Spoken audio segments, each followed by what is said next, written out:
3 anillos para los reyes elfos bajo el cielo, 7 para los señores enanos en casas de piedra, 9 para los hombres mortales condenados a morir, y 1 para el Señor Oscuro, sobre el trono negro, en la tierra de Mordor, donde se extienden las sombras. Un anillo para gobernarlos a todos, un anillo para encontrarlos, un anillo para atraerlos y atarlos en las tinieblas, en la tierra de Mordor, donde se extienden las sombras. Así comienza la épica historia de la salvación de un mundo, la búsqueda de la paz en todos los reinos de la Tierra Media, donde el Señor Oscuro Sauron ha regresado de las sombras y quiere dominar desde un extremo a otro, cubriéndola de oscuridad, muerte y aniquilación. Solo necesita su preciado anillo único que le dará la victoria definitiva. Ya muchos conocen la historia del gran viaje de Frodo, donde busca llegar al monte destino para destruir el anillo del gran ojo. Conocemos este relato, llamado El Señor de los Anillos. Tal vez este es el relato épico más grande de la era moderna y fue adaptada al cine por Peter Jackson en el año 2001 al 2003. Pero, ¿quién fue capaz de escribir esta historia? Pues fue creado por John Ronald Reuel Tolkien, quien fue poeta, filólogo, profesor y escritor de literatura fantástica. Nació en el año de 1892 en Sudáfrica, cuando apenas tenía 2 años. Su familia se mudó a Hall Green, una comunidad rural en Inglaterra. Sin embargo, estalló la Primera Guerra Mundial, donde él se enlistó en el ejército y fue llevado al campo de batalla. Muchos de sus mejores amigos cayeron en combate. En esta terrible masacre, la guerra fue el evento más significativo en la vida de John. Fue sacado del campo de batalla debido a una enfermedad conocida como fiebre de las trincheras. Regresó a Oxford, pero esta vez como profesor, y el 2 de septiembre de 1973 falleció teniendo 81 años. Pero ¿cómo Tolkien fue capaz de crear todo un mundo alterno, con su mitología, orígenes, razas, lenguas, geografía, reinos, nombres e historias, y enfocándonos en su más representativa obra siendo la saga del Señor de los Anillos? Él llevó muchos aspectos de la vida real a sus libros, y algunos de estos representativos momentos que impulsaron a crear todo lo antes mencionado fueron traumas en su desarrollo psicológico, ya que dependiendo la etapa en la que se esté transitando, son distintas las formas en las que se puede dar un evento aversivo.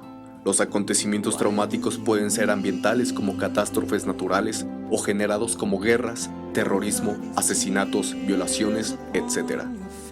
Muchas veces, a nivel intrapsíquico, la mente procesa el duelo ante el trauma. En este caso de John, en su mayoría, la muerte de sus amigos en la guerra, donde para poder sobrellevar y recuperarse, en él se activó un mecanismo de defensa llamado sublimación, que explica la psicoanalista Melanie Klein, que la actividad del yo dirige a restaurar un objeto amado y dañado.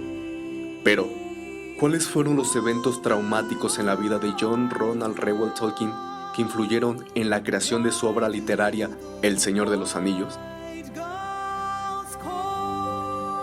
Cuando era un niño de 2 años, en el patio de su casa fue picado por una tarántula, y esto tal vez se convirtió en un evento traumático, donde lo representó en el libro El Señor de los Anillos, El Retorno del Rey, en la parte donde Frodo es guiado por Gollum por el paso de Cirith Ungol, donde es atacado por ella la araña, una tarántula gigante, y el pequeño hobbit es picado por el gran aguijón de la bestia.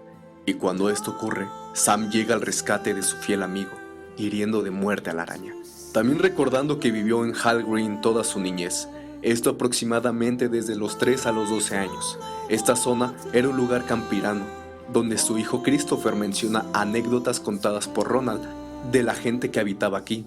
Decía que se llevaba bien, bebían cerveza y fumaban pipa, se dedicaban a la siembra y otras actividades rurales, una comunidad alejada del avance tecnológico y los problemas del mundo, con gente común y sencilla. Todo esto se muestra en la misma descripción de la comarca y Hobbiton, el lugar donde habitaban los hobbits, pequeños seres con las mismas costumbres que la gente de Hall Green, pero en la zona campirana de Inglaterra, donde vivió Tolkien, hubo un súbito cambio tan drástico que significó un trauma en la vida del escritor. Fue devastada por la tecnología, las industrias y fábricas. Pasaba por la transición hacia la adolescencia, viendo cómo su hogar y lugares donde jugaba eran arrasados. Esta crisis pasó a convertirse tal vez en un evento traumático que le llevó a superarlo al escribir sobre la comarca y sus habitantes. Pero la mayoría de estos eventos traumáticos se dieron en la Primera Guerra Mundial. Él estaba en la etapa de la adultez joven. Por las noches no podíamos dormir, siempre alertas esperando un ataque enemigo. Y esas bombas, cuando explotaban, iluminaban el cielo rugiendo como bestias. Toda la noche el cielo brillaba y rugía.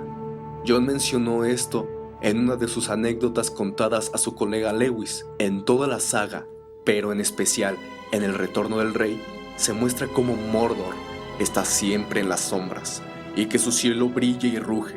Esto es ocasionado por las explosiones constantes del Monte Destino. Cuando Frodo y Sam cruzan el Valle de Gorgoroth, una planicie seca, desértica, para poder llegar al monte, para poder destruir el Anillo Único, ellos no podían dormir, siempre cuidándose las espaldas de los orcos que pudiesen aparecer, siempre el cielo brillando en un tono rojizo y después oscuridad de nuevo. La saga del Señor de los Anillos nos muestra la Tierra Media en un estado crítico, donde la guerra está consumiendo todo a base de batallas y masacres sangrientas, pero también su lado bueno, la esperanza que aún queda para que se salven los reinos libres de los hombres. Y al final, la paz llega a este mundo, donde todo vuelve a crecer y florecer. Un nuevo comienzo. Así ocurrió en la vida de Tolkien. La guerra, para él, fue lo más horrible que vivió, junto con otros momentos aversivos que pasó. Pero después del caos, la masacre y muertes que él presenció, él creó y llegó la paz a su propia Tierra Media, su mente, su psique.